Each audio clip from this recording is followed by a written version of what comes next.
এ যেন মৃত্যুঞ্জয়ের ধেয়ে আসা বল নয়, উড়ে আসা শঙ্কা। অপ্রত্যাশিত বাউন্সে মাটিতেই সৌম্য সরকার। ছুটে এলেন বিসিবির ফিজিও, ম্যানেজার, কোচিং স্টাফের সদস্যরা। কিছুক্ষণ পর কাঁদতে কাঁদতে মাঠ ছাড়েন এই টাইগার ওপেনার। সবশেষ ক্যারিবিয়ান সিরিজের চোটে মিস করেছেন বিপিএল এর অধিকাংশ ম্যাচ। সেই আঙুলি আঘাত, বাতাসে ফিস ফাঁস। ছিটকে যাবেন না তো চ্যাম্পিয়ন্স ট্রফির বহর থেকে? তবে সৌম্য ফিরেছেন কিছুক্ষণ বাদেই। স্বস্তিও ফিরল টাইগার ডাগআউটে। চ্যাম্পিয়ন্স ট্রফির জন্য দেশের মাটিতে হওয়া 5 দিনের প্রস্তুতি ক্যাম্পের তৃতীয় দিনেও অনুপস্থিত 6 ক্রিকেটার। বিপিএল চ্যাম্পিয়ন ফরচুন বরিশালের 5 সদস্য মুশফিক, মাহমুদুল্লাহ, রিয়াদ, রিশাদ আর অধিনায়ক নাজমুল হোসেন শান্ত। ছিলেন না মেহেদী হাসান মিরাজও।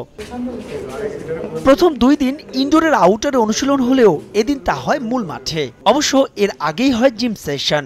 ব্যাটে বলে আনুষ্ঠানিক অনুশীলন শুরু করার আগে সৃষ্টিকর্তার নিকট প্রার্থনা।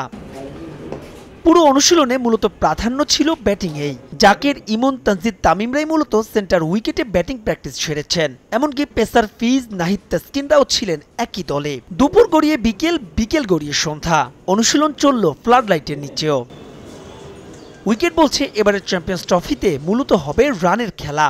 তবে সেখানে এক্স ফ্যাক্টর হতে পারেন স্পিনাররা। টাইগার স্কোয়াডের 3 স্পিনারের 2 জন অনুপস্থিত থাকায় স্পিনিং বোলিং কোচ মুশতাক আহমেদের ক্লাসে নাসুমি ছিলেন বাধ্যগত ছাত্র।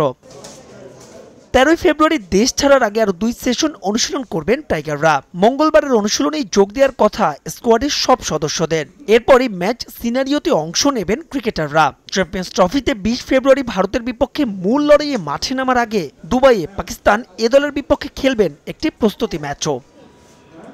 মাহবুব রিমন, সময় সংবাদ, ঢাকা।